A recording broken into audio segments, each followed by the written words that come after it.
Good morning, it's a brand new month. My name is Gretchen Hogg, greeting you on the first day of May and bringing you Morning Matters today because your mornings matter. Let's get to the stories that matter today. Growing concern surrounds the arrest of a suspected Chinese spy near the Comelec headquarters, with Malacanang lawmakers calling it a national security issue rather than just election interference. Cebu Governor Gwendolyn Garcia is standing her ground against a 6-month suspension order from the Ombudsman. She intends to send a clarificatory query to the DILG and has criticized the timing of the decision. And this Labor Day, government offers more than free rides. Job fairs are also available for job seekers. We'll check the situation later on in the program. Welcome to our program, Morning Matters, where we talk about the issues you need to know for the rest of your day. Now, first on the agenda. Nearly 19 million Filipino students who graduated from senior and junior high school in 2024 cannot read and understand a simple story. That's according to the Philippine Statistical Authority. The PSA said these people are considered functionally illiterate, or those who have problems in comprehension and understanding. This was revealed during the Senate Basic Education Committee hearing on the results of the 2024 Functional Literacy, Education, and Mass Media Survey. The highest number of functional illiteracy rate was recorded in Region 9, with 41% of their population, or around 1.2 million Filipinos. So we need to address this because when we were doing our observations in EDCOM, we also saw that. Like I mentioned earlier, there were 15-year-olds who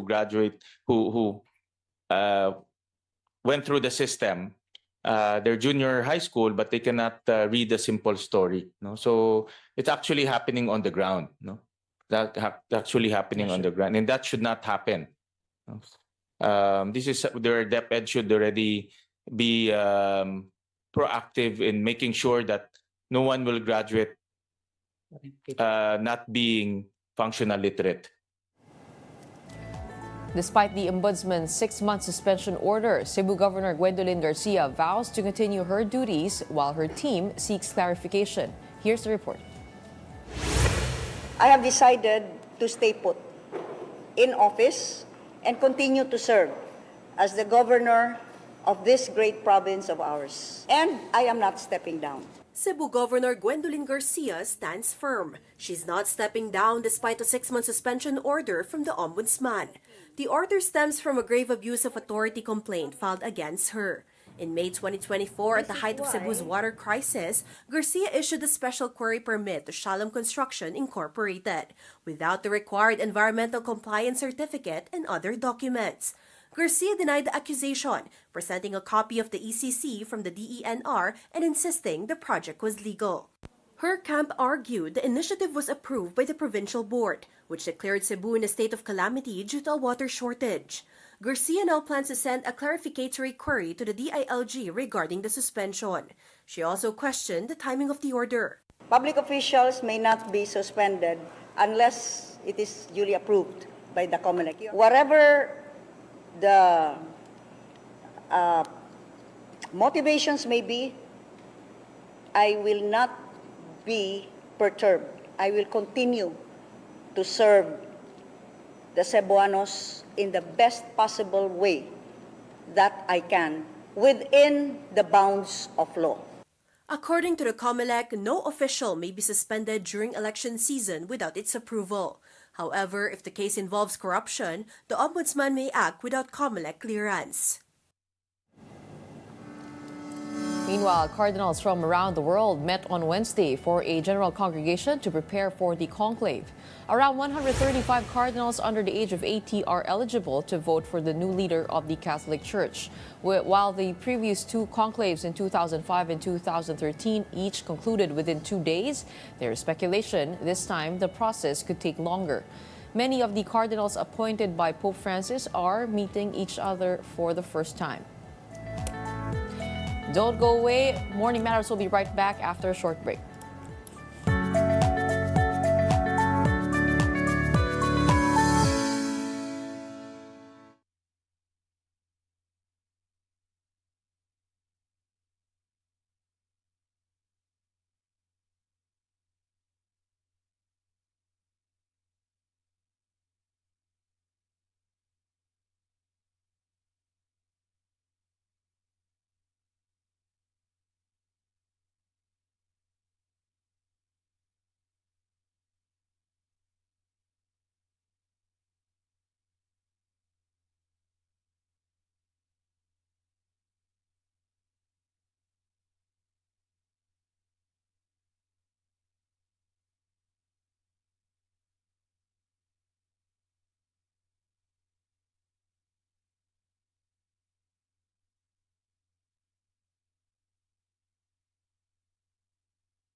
Gretchen Hall, and this is Morning Matters. The Office of the Prosecutor has issued a summons to Vice President Sarah Duterte in connection with a case filed by the National Bureau of Investigation. This was confirmed by the Vice President herself.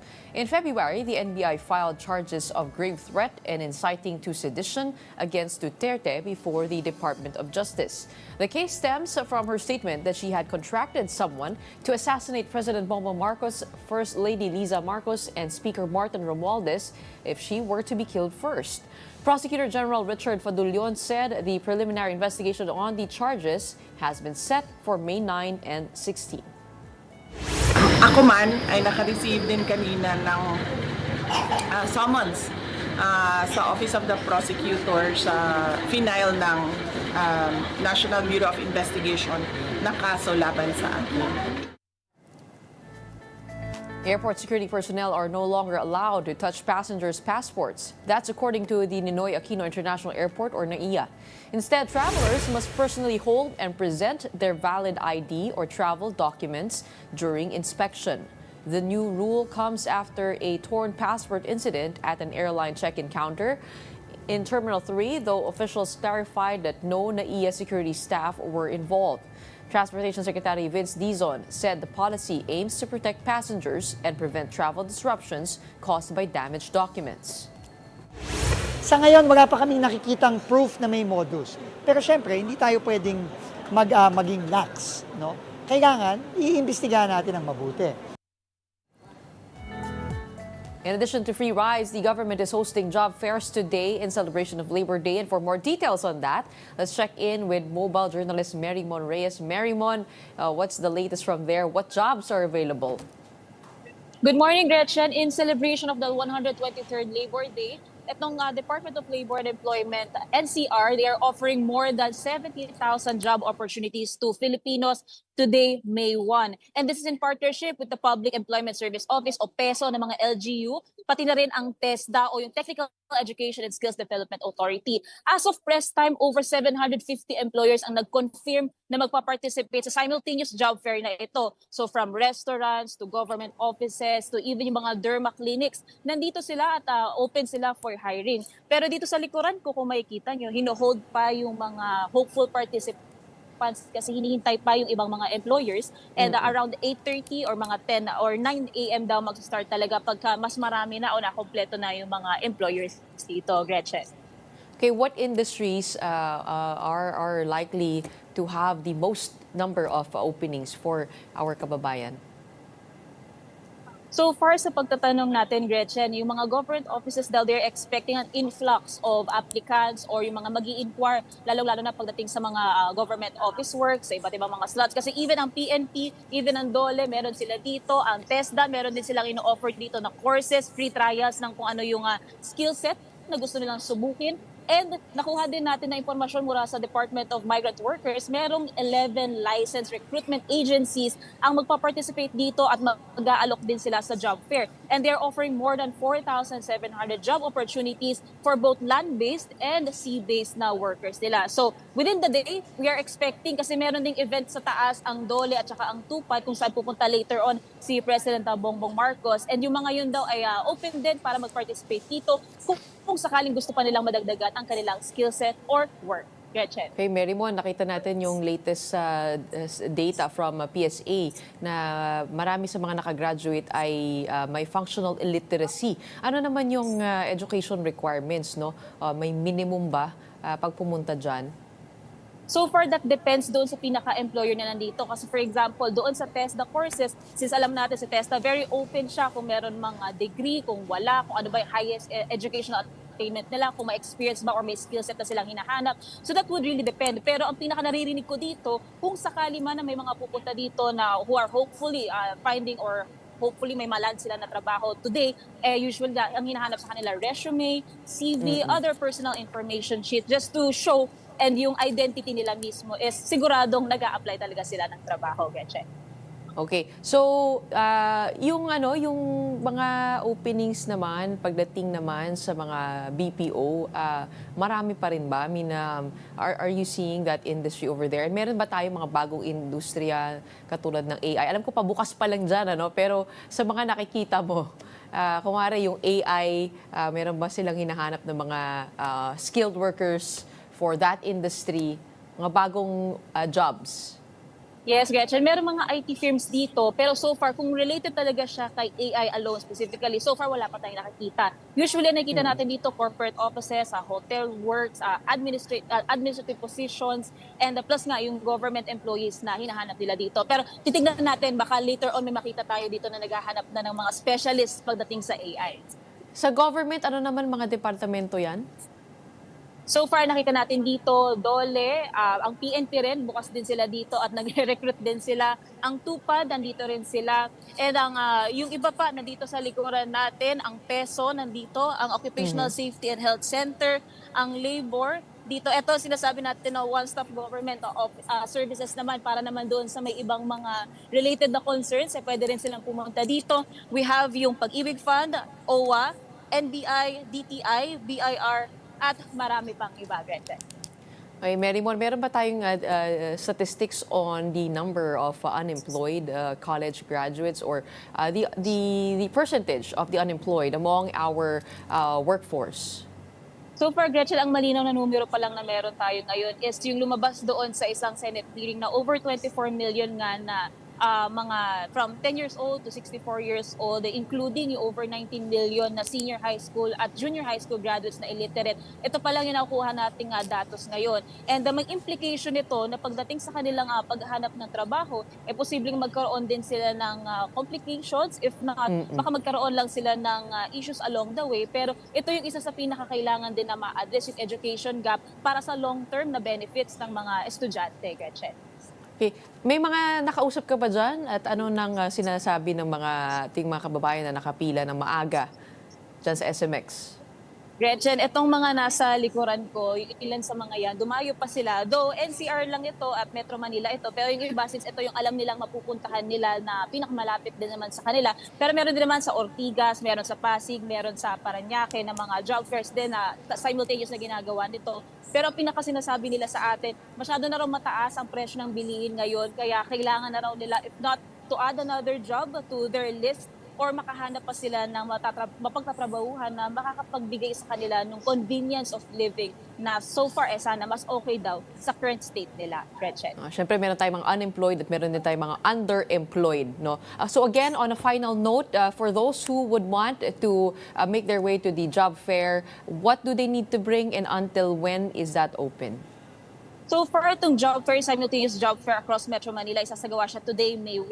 Pero if ever na magkakaroon ng extension nito, DOLE will be announcing it sa kanilang mga social media pages. Pero to be clear din, bukod dito sa SMX sa Pasay, meron din sa Manila Science High School for Manila, meron sa MICE Center sa Quezon City, SM Sucat Parañaque, sa Vista Mall Taguig, Robinsons Place at SM Las Piñas, SM Grand Central Caloocan, Robinsons Metro East Pasig, SM City Marikina, and SM City East Ortigas. Libre ang registration, kailangan lang dito ng valid ID. Mas maganda na rin daw maging handa. So magdala na din ng resume, ng CV, o kahit na magpapatunay na either naghahanap ka ng bagong trabaho o naghahanap ka ng malilipatan na trabaho. And so far, magsisimula siya ngayon pa lang simultaneously as early as 6 a.m. Pwede na nag-start na ang registration. Pero for example, dito sa likuran ko, around mga 9 a.m. or 10 para mag-start talaga pag nakompleto na yung employers. And they will run until 5 o'clock p.m. Pero kung marami para mapupunta dito, they're open to extending the job fair. Gretchen. Okay, dapat din ba maghanda sila para sa parang mini-interview dyan? Or talagang application lang nangyayari dyan? Yes, kailangan din nilang maghanda sa interviews. Kasi narinig ko na kanina,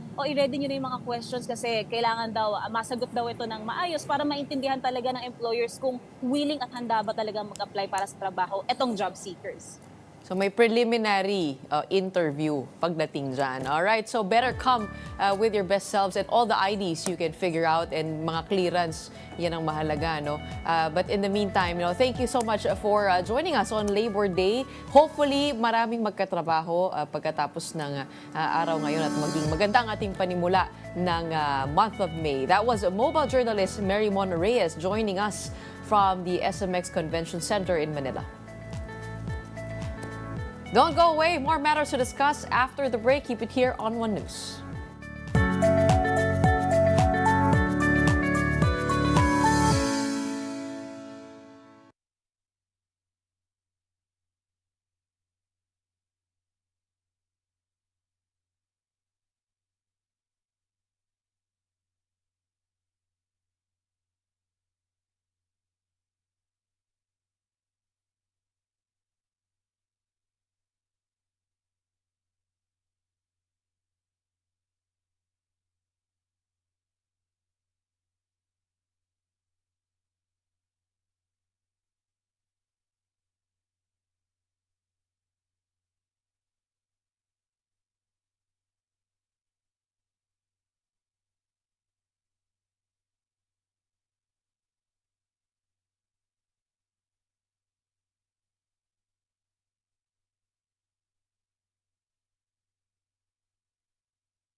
Welcome back. You're still watching Morning Matters here on One News.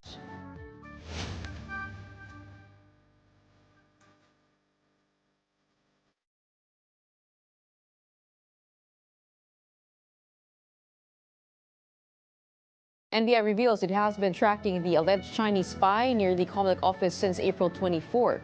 Spokesperson Ferdinand Lavin confirms that seized devices match equipment used for data interception and recovery. Here's the report. An NBI operation last Sunday supposedly caught Chinese national Tak Hoi Lau red-handed. He was arrested near the Comelec headquarters in Intramuros, Manila, and in his car were hot items. There was an international mobile subscriber identity, or IMSI catcher, that can gather sensitive data and information like text messages, mobile numbers, and calls from mobile phones near it. There were also cell phones, SIM cards, and other gadgets. On Wednesday, Tak underwent inquest before the Department of Justice. He is being charged for violation of the Espionage Act of 1941, as well as misuse of devices and illegal interception and system interference under the Cybercrime Prevention Act of 2012. Tak has since denied all these allegations. But for Senate Majority Leader Francis Tolentino, Tak's presence near the Comelec office validates the findings of last week's Senate inquiry, which exposed efforts by China to meddle in the May elections. Ang gusto nila manalo yung pro-China candidates. Ang gusto nila ma-repeal yung Maritime Zones Law.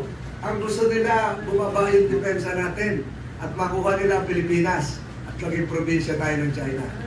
NBI spokesperson Ferdinand Lavin, meanwhile, told the big story that they have been monitoring the movements of TAC since April 24. Lavin added that devices recovered from the suspect were consistent with equipment used for data interception and recovery. It's very possible na they're just obtaining or illegally accessing data. Hindi pa namin clearly ma-establish whether they are selling this data o kung sino yung end user nila kasi nilalabas nila ito. Ang klaro sa amin dito, pinapunta siya dito to take over the operations of a machine. The palace, for its part, said it will defer to the Defense Department to summon Chinese Ambassador Wang Shilian on this matter. That is an issue of national security, so we will just leave it at that. We will leave it at that. And we will just have an investigation, thorough investigation on that matter. The Comelec, meanwhile, assured the public that there is no election data in its headquarters. And therefore, anong purpose? Yun ang gusto nating alamin. Kung ang impormasyon na gusto nilang makuha ay sa cellphone, sa text, o yung mga tawag, anong purpose? Para po magamit laban sa bawat isa? Para po gamitin para sa mind conditioning? Yan po yung gusto namin pong alamin. And therefore, maghihintay po kami ng report ng NBI sa kung pagkatapos nila magkaroon ng lab test o ng examination nung nakuha ng mga na-equipment. For more on that, we have with us on the show Cybersecurity Philippines Joseph Felix Pacamara. Thank you so much for joining us, Joseph. Okay, Joseph, tell us how an IMSI catcher works. Ito yung equipment o device na hawak-hawak ng alleged Chinese spy. Paano nagagamit niyan at ano ang impormasyon na nakukuha niya exactly? Yung IMSI catcher, ang ginagawa niya, purpose niya is i-capture, you can start tracking locations ng phone. Yung capture yung voice, SMS, and data content. And on some cases, ginagamit siya for, i-force yung mobile phone of any device around it to, to go down to, example, nasa 5G, 4G, o nasa 3G ka, ipipilitin ka niyang ibaba sa 2G. So in a context, ginagawa niyang vulnerable yung, yung mobile device ng tao para makapag-intercept siya. So, paano ginagawa yung pagbaba from 5G to 2G? At kasama ba doon sa mga mai-intercept niya yung mga social messaging apps katulad nung Messenger, Viber, WhatsApp? Is that also vulnerable to this? Yung pag-force niya is this. Yung methodology niya is, example, yung IMI catcher, ilalatag mo siya so either sa vehicle or sa drone or pwede mo siyang ilatag sa isang mesa across a park. Ang ginagawa niya is ang gagawin niya is para siyang mag-simulate ng isang mobile station or sabihin natin na ano tawag niyan, isang parang nagko-clone siya or kinokopya niya yung behavior ng isang para mobile station or yung tower ng isang cell site. So, ang pagkatapos noon, siya i-boost niya yung power niya. So, ma-overwhelm niya yung regular na cell red signal, yung legitimate na mobile station. And yung mga devices is titignan siya na, ito yung pinakamalapit sa aking cell site tower. So, doon na siya magko-connect. So, ang literal ang ginagawa niya is i-spook niya yung yung parang mga cell towers. Para mapilitan yung mga mobile devices around niya, ito kumabit sa kanya. So, and that mobile site is able to take control of the phones. Pero yun nga, kasama ba doon yung social messaging apps? Yung mga social messaging apps, may sarili siyang encryption. Ang literally nakukuha lang ng ng IMSI catcher, depende sa build niya and version niya, is yung voice, then yung SMS, and some data content. And then particularly kasi may mga IMSI catchers na may passive and active attack siya. Yung passive is naghahanap lang siya ng mga mobile devices around you and nagtatrack siya ng mga mobile devices or mobile phone numbers. So yun ang pinaka-target niya. So it depends on the sophistication of the IMSI catcher that they have, no? So kung anong version, kumbaga. Pero yung IMSI catcher, ito ba ay kukuha lamang ng datos? Wala siyang kakayahan na kontrolin yung cellphone? Or for example, to see yung password mo as you type it. Kasi meron din ganun, di ba? Yung nagmimimic ng phone, nakikita niya yung activity mo, tapos nababasa niya kung ano yung mga password mo. Di ba may ganun din? Ito, may ganun bang capability?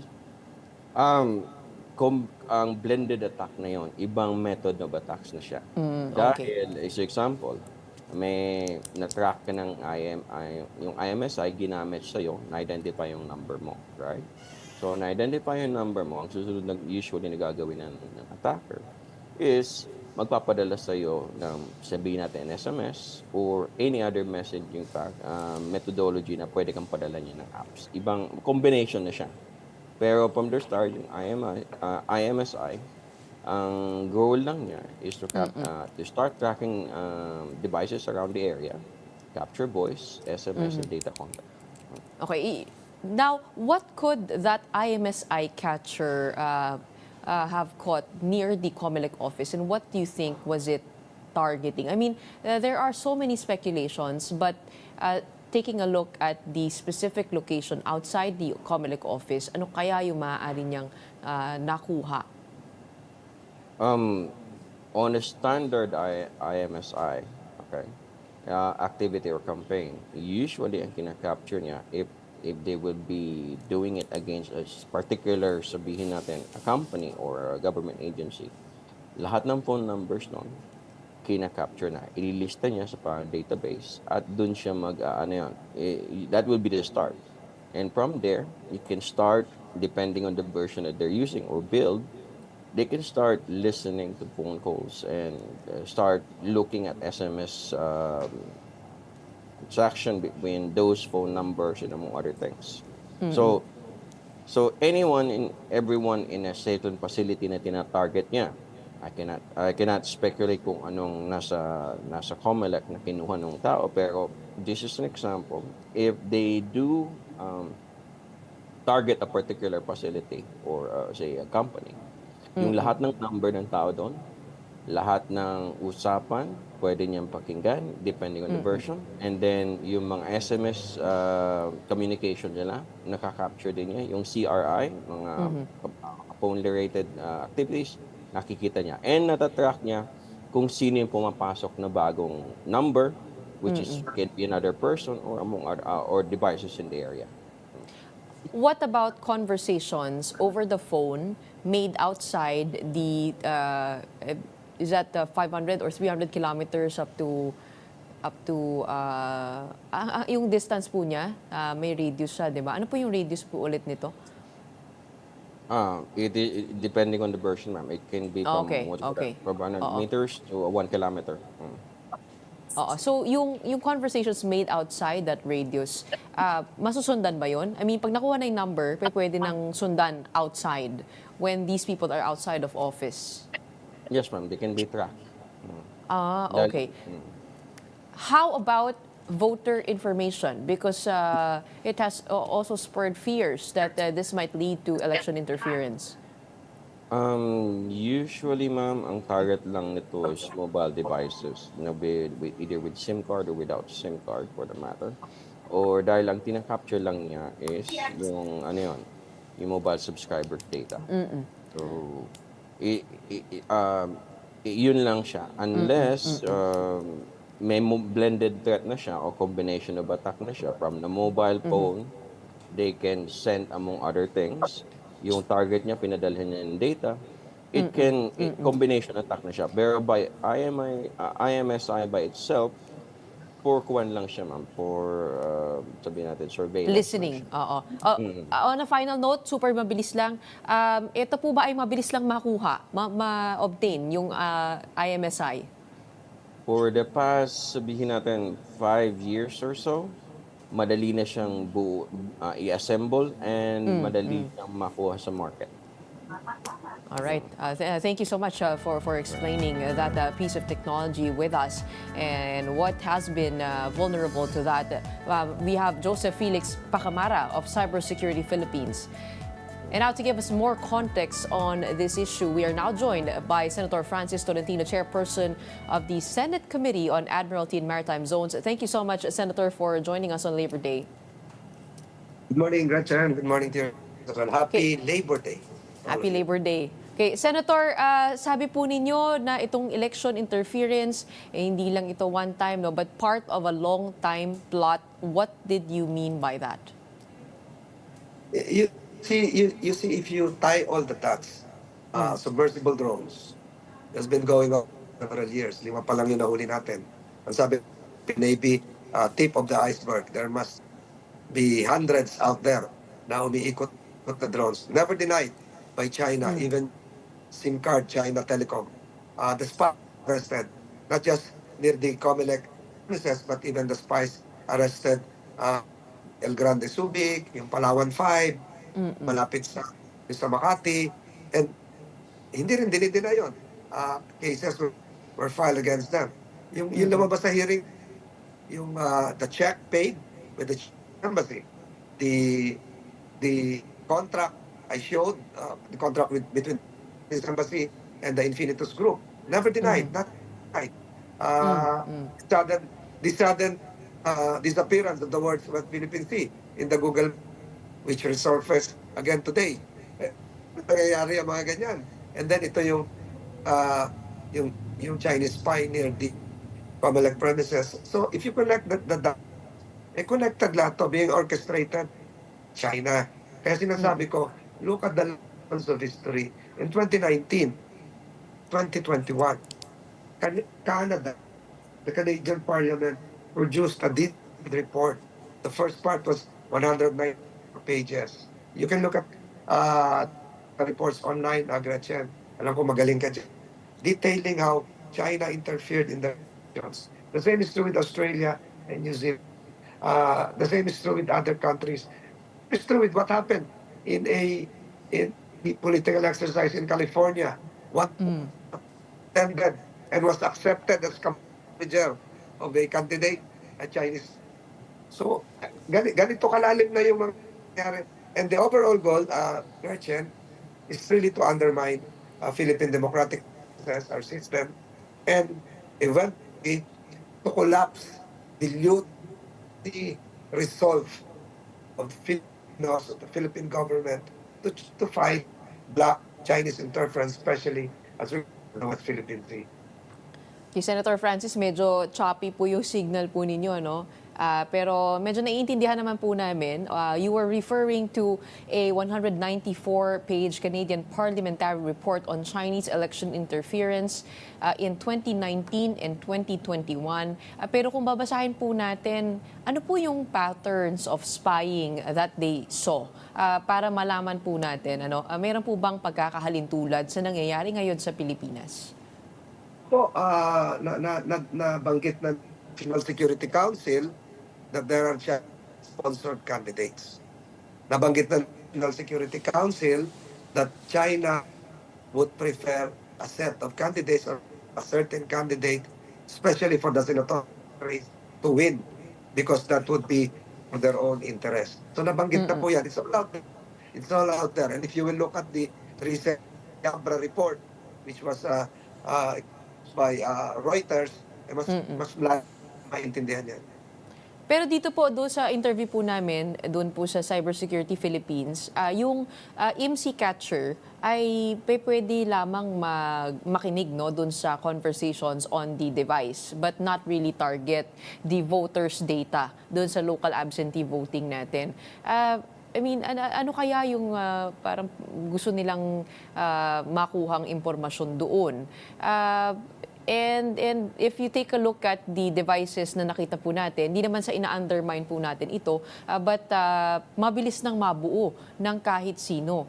Meron nga po siya, nahanap nga po siya sa online shopping platforms, yung mga devices na yan. So there's also the other side is, are we being too paranoid because with the other Chinese guy arrested, parang sabi siya po ay nagsusurvey naman para sa apps, minamap niya para dun sa app company that he was working for. I mean, that angle also is present, right?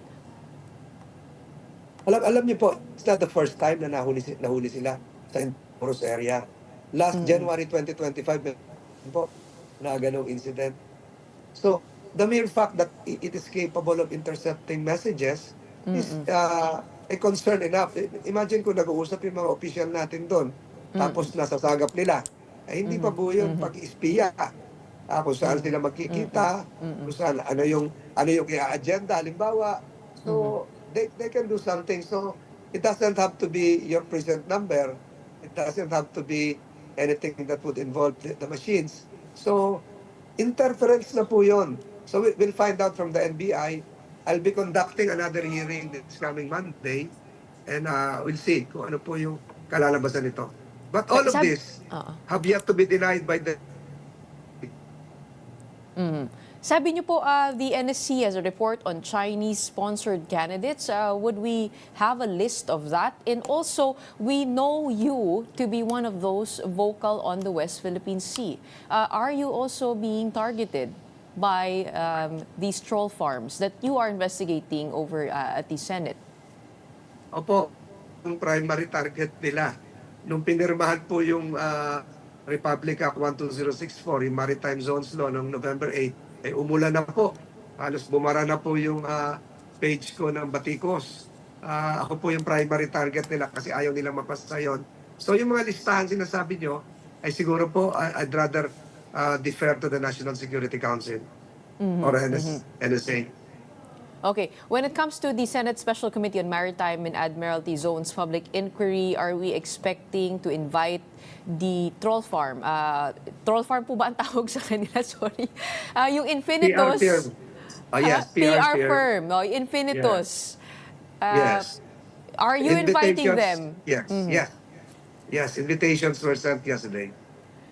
Okay. If ever they are found to these documents that you presented, the service contract for the Chinese embassies, proven to be authentic, what charges do you think could be filed by government authorities? NBI is its own independent investigation, treason, and because our laws at the moment are weak. So to speak, yung ating Commonwealth Act 616 is circa 1941 pa yon. Yun yung kailangan baguhin. Ako ng amendatory legislation February 2025, even before all of came into light. So ganito kaluma yung ating batas. So may mga kaparusahan po yan. Ganon din po yung mga nahuli na doon po sa Subic, sa Papal at sa Makati.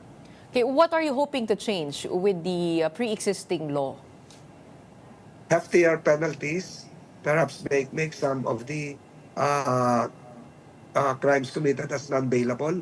Kasi ngayon, bailable pa, ma'am. Yun po siguro paigtingin yung batas. At siguro to raise public awareness that there are some elements out there trying to destroy our way of democracy. And unwittingly, gadgets, social media are being used without us knowing. Kung nagagamit din tayo, minsan sumasagot ka siguro, Gretchen, text mo, troll pala yung text mo. Kami nagtatanong dyan sa program mo, hindi pala totoong tao. So, mahaba na po itong istoryang ito and this documented ito. But then again, our end point here is to really strengthen our system. Hindi naman natin kayang gawin bulletproof ito, but make democracy stronger in our country. Okay, disinformation operations are not new. Matagal na po yan. Tama po kayo dyan. But it is also a challenge, isn't it, to link the exact accounts to the actual users. Ay, paano po kaya natin malalaman, no? There And is a way. who will be held accountable? Oo. As the supervisor, organizer of the troll farm, kasama po yun doon sa batas na nakatakutan ko lang dito, Gretchen, although this has yet to be proven, ongoing online scams. Ano ang link nito? Kasi, Gretchen, nung hearing ko, napatunayan na ang daming mga the gadgets that you showed, yung in-interview ka kanina, marami na nandun po sa malalapit sa mga malls. Sa mga malls. So, ang feeling ko, to be buttressed by evidence, ang feeling ko, hindi lang yung telephone conversations ang sinasagap nila. Baka pati yung mga credit card numbers masagap nila, which can lead to another financially sa isang pamilya. Di ba? Yung ma-scam ka, mawala yung laman ng debit card or bank account, etc., etc.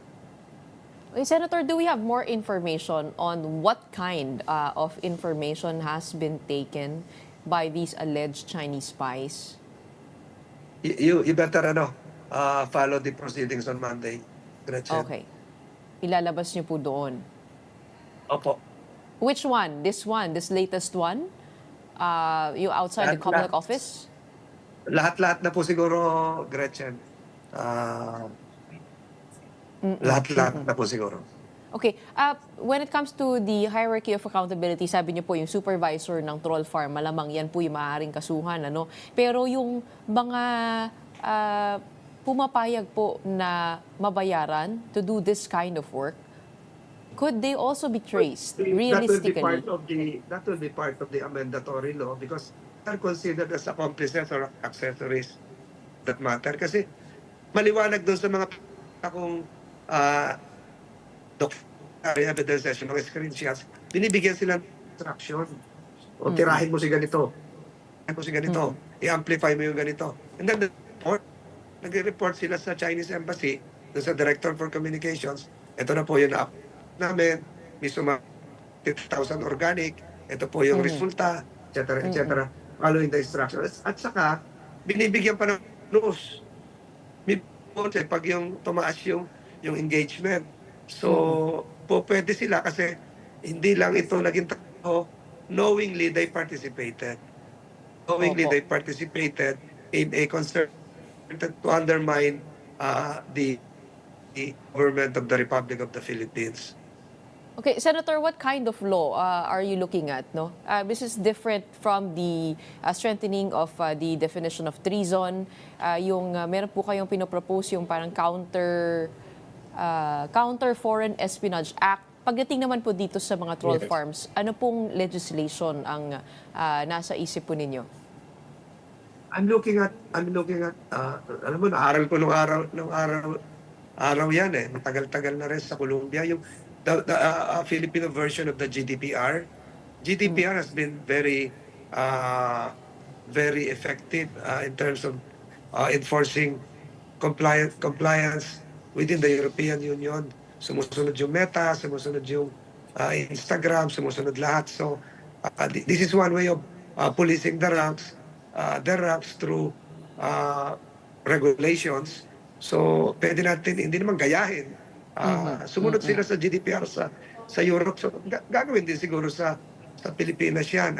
And for those raising a howl as to the effects on freedom of expression, siguro Gretchen, you should know that freedom of expression, freedom of speech attaches to an individual.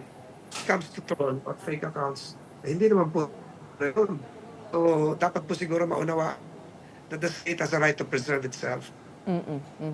Okay, you're referring to the General Data Protection Regulation of the EU. We'll look into that. And also, we'll wait for the hearing on Monday sa mga revelation po ninyo. Maraming salamat again for joining us on May 1, Labor Day. We have Senator Francis Tolentino, chairperson of the Senate Committee on Admiralty and Maritime Zones.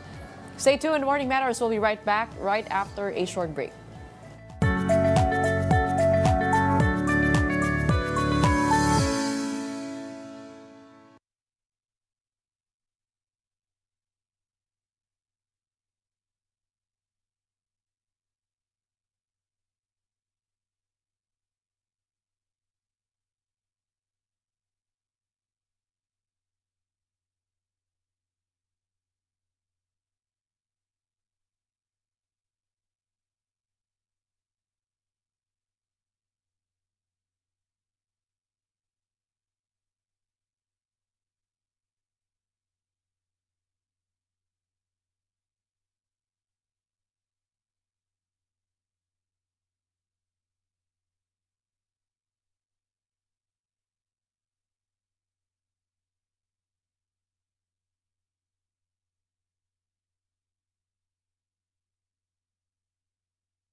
Welcome back. You're still watching Morning Matters here on One News. The Comelec Committee on Contrabigay has issued more than 200 show cause orders against national and local candidates. Of the figures, 130 were related to alleged vote buying and vote selling. 67 were for abuse of state resources and 16 were other complaints. The regions with the highest number of complaints are Calabarzon, Central Luzon, National Capital Region, Bicol Region, and Mimaropa. The Comelec First Division has disqualified Quezon Province congressional candidate Matt Erwin Florido over vote buying. Florido is the first candidate this midterm elections to be disqualified by a division of the poll body over such election offense. It's not just simply you're just a commission of show cause orders, a commission of petitions filed. If there is a pending complaint against you, even those who have been proclaimed, kapag matuloy at magkaroon ng finding na disqualified kayo, hindi ho kami mag-aatubili na matanggal din ho kayo. Let's get updates on that from Comelec spokesperson Attorney John Rex Laudianco, who joins us now over the line. Magandang umaga po sa inyo. Magandang umaga po, Ms. Gretchen, and to all the viewers of Morning Matters. Good morning. Okay, so 130 show cause orders related to alleged vote buying and vote selling and 67 for abuse of state resources, 16 for other complaints. Madadagdagan po ba itong mga show cause orders before the election day? Inaasahan pa rin po namin yan because the reports are coming in po, Ma'am Gretchen. Ano? And ang nakakatuwa po kasi dito, yung mga kababayan natin, sila na po yung nagpapadala ng report sa Comelec at nakita nyo naman po, hindi na kami naghihintay ng complainant for as long as may nakita po kami na maaring maging potential na paglabag sa ating batas, especially vote buying, vote selling, and abuse of state resources, agad-agad meron pong show cause order. Okay, para po maintindihan po ng ating mga kababayan, pag sinabi po nating abuse of state resources, ano po ang ibig sabihin nun? Po, maraming klase po yan. Basta po ganito kasimple yan ang paggamit po ng pag-aari ng pamahalaan doon po sa ating pagkampanya, whether mga tao ng gobyerno, pag-aari, sasakyan, printing press at iba pa. In fact, pati facilities po, pag ginamit po ito sa pangangampanya ng whether nakaupo, when incumbent or hindi nakaupo, ito po ay parte ng tinuturing natin abuse of state resources. And how about vote buying? What kind would qualify as vote buying? Yung pamimigay po ng ayuda at this point, is that included? Tama po. Ayon sa Section 261A ng Omnibus Election Code, ang pamimigay po ng pera, ng gifts, anumang bagay na may halaga, pati nga po pangangako, pati pangangako ng franchise, benefits, or anuman, pati employment, at ang nagbibigay po dito ay patungkol sa isang kandidato na ang purpose ay bumoto sa isang particular na kandidato o huwag iboto ang isang particular na kandidato ay maituturing po natin na vote buying. On the other side, yung vote selling naman po, yung pag-aalok ng ating boto na kapalit ay pangako, pera, anumang bagay na may halaga. At kung mapapansin niyo po doon sa huling nabanggit ninyo, doon sa pamimigay ng ayuda ay itinuturing at magiging presumption po ng vote buying kapag ka po doon sa pamimigay ng ayuda nandun ang presensya in whatever form ng isang politiko kandidato. Okay, ito pong ang tawag po dito, yung pangako po na sinabi po ninyo, parang lahat naman po nangangako. Di ba, ng trabaho, ng scholarship, yun, papasok pa rin yun doon sa vote buying. Opo. Alam niyo po, yung pangangako po kasi ganito yan. Halimbawa, kapag ako, binoto mo, sisiguraduhin ko, ikaw ay empleyado sa City Hall. Gagawin kitang ganito ganyan. Hindi naman po ito yung sa forma na sinasabi natin. Gagawa tayo ng investment dito para magkaroon ng generation ng job. Ito po ang kakaiba nun. Ito po kasi sa vote buying, sana i-employ kita. Pag yung isa natin dito, telepono o invecto, guy, yan yung mga iboto nyo ko para mapunta sa inyo. Isa natin sa ito.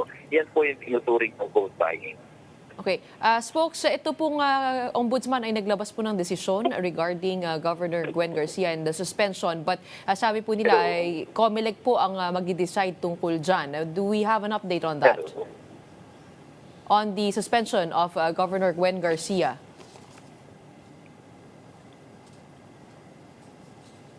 Spokes, naririnig niyo po ako?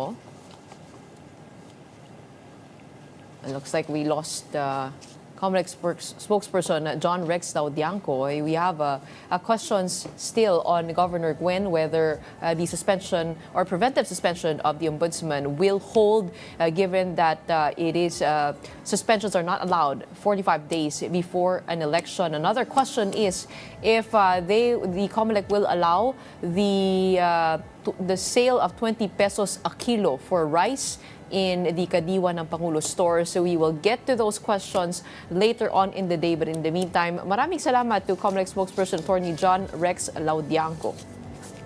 Now, before we go, let me leave a quote fit for today, Labor Day. Now, the key to success is to start before you are ready.